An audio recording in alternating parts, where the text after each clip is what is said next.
जो अराजक तरीके से पढ़ते हैं कि जब नींद खुल गई पढ़ना शुरू कर दिया, जब नींद आ गई सो गए, उससे बात नहीं बनेगी। एक प्रॉपर शेड्यूल बहुत जरूरी है। वो शेड्यूल कैसा भी हो, आप सुबह 4 बजे उठने वाला शेड्यूल बनाएं या 4 बजे सोने वाला बनाएं, इससे दिक्कत नहीं।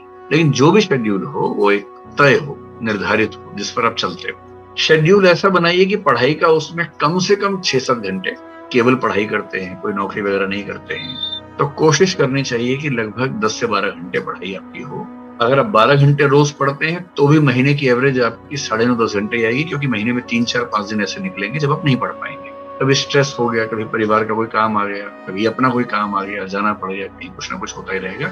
तो 12 घंटे रोज पढ़ने वाले एवरेज 10 घंटे पढ़ पाते हैं, महीने भर की एवरेज निकालेंगे तो 10 घंटे की पढ़ाई तो एवरेज होनी ही चाहिए यदि आप केवल पढ़ाई कर रहे हैं। अब इस 10 घंटे को डिवाइड कैसे करना है, क्योंकि संकट ये भी तो है ना कि जो आज पढ़ा कल भूल जाएंगे, कल तो याद रहेगा नहीं वो सारा। जो अनावश्यक चीजें हैं उसमें टाइम एकदम वेस्ट नहीं करना है। जैसे अगर आप अखबार पढ़ने में 3 घंटे लगा रहे हैं तो आप टाइम वेस्ट कर रहे हैं। इतना टाइम है नहीं आपके पास कि आप 3 घंटे अखबार पढ़ें, वो भी हिंदी वाले अखबार जिसमें कंटेंट उतना रिच नहीं है कि आपको बहुत फायदा मिलेगा। तो मेरी सलाह ये है कि करंट अफेयर्स के लिए दिन में 1-1.5 घंटा रखिए अखबार सहित।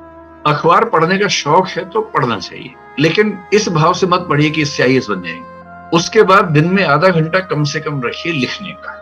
रोज लिखिए आधा घंटा, कभी कभी केवल स्पीड बढ़ाने के लिए लिखिए, जिसमें कंटेंट की क्वालिटी पे बहुत ध्यान मत दीजिए। कभी कभी कंटेंट की प्रेजेंटेशन कैसे करनी है उस पर आधा घंटा काम कीजिए। कभी कभी टाइम मैनेजमेंट करते हुए एक मुश्किल प्रश्न का उत्तर कैसे लिखना है उसी पर आंसर राइटिंग के फॉर्मेट का अभ्यास कीजिए। आधा घंटा रोज लिखते रहेंगे तो परीक्षा में लिखना बहुत आसान हो जाएगा। और जो लोग परीक्षा से 4 दिन पहले लिखने का अभ्यास करते हैं वो साध नहीं पाते हैं। एक लंबा नियमित अभ्यास होगा लिखने का, तभी बात बनेगी। 2 घंटे हो गए। अब जो आपके पास बचे 7-8 घंटे मान लेते हैं पढ़ने के बचे हैं, उनमें कम से कम 5 घंटे पढ़िए नया। कम से कम 1 से 2 घंटे रिवीजन के रखिए मिनिमम। और हो सके तो सप्ताह में 1 दिन, चाहे संडे का दिन, कुछ नया मत पढ़िए, पीछे का रिवाइज कीजिए। और इसके अलावा हो सके तो महीने के आखिरी 2 दिन, संडे हो या कोई भी दिन हो, उन 2 दिन के लिए कोई नया टारगेट मत रखिए, केवल रिवीजन रखिए।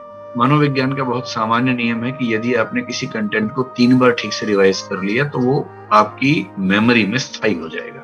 जैसे आपने 3 तारीख को कुछ पढ़ा तो 3 तारीख को जो पढ़ा है उसकी एक रिवीजन 3 या 4 तारीख को ही हो जानी चाहिए। उसकी अगली रिवीजन उस सप्ताह के अंत में हो जानी चाहिए, संडे के दिन कर लीजिए तो वो आपकी एक वीकली रिवीजन हो गई।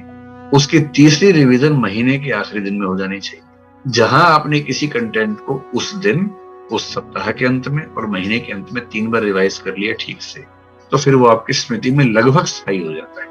इतना स्थायी है कि एग्जाम से पहले उसको जैसे देखेंगे आपको याद आ जाए, उतना ही चाहिए परीक्षा के। तो टाइम मैनेजमेंट का एक मोटा मोटा खाका मैंने आपको बता दिया। एक तो शेड्यूल बनाइए एनुअल, मंथली, डेली, कि पूरे साल का टारगेट ये है।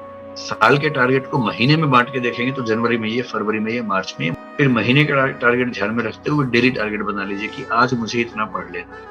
मैंने आपसे पहले ही कहा कि शेड्यूल मानवीय बनाइएगा, बहुत मुश्किल मत बनाइए, वरना क्या होगा 2 दिन आप शेड्यूल पे चलेंगे फिर हाफ के बैठ जाएंगे, उसका फायदा नहीं है। उतना ही रखिए जितना सामान्य रूप से संभव है, और मनुष्य बने रहने का सारा रास्ता निकालिए। हंसी मजाक, मनोरंजन, दोस्तों से बातचीत, खेल कूद, सैर, इस सब का समय जरूर रखिए, वरना शेड्यूल चल नहीं पाए। पूरी बात का सार 24 घंटे में से केवल 10 से 12 घंटे पढ़ाई को देने हैं, बाकी 10 से 12 घंटे या 12-14 घंटे बाकी चीजों के लिए। जो 12 घंटे पढ़ाई के लिए हैं या 10 घंटे पढ़ाई के लिए हैं, उनमें से 1.5 घंटा करंट अफेयर्स अखबार सहित, आधा घंटा कम से कम लिखने का अभ्यास प्रतिदिन, ये 2 घंटे हो गए। 2 घंटे कम से कम रिवीजन के रोज, सप्ताह में 1 पूरा दिन और महीने के अंत में 2 पूरे दिन अलग से, यानी कि महीने में 6 दिन रिवीजन के रख लीजिए। बाकी 24 दिनों में रोज 5 से 6 या 7 घंटे नया पढ़िए।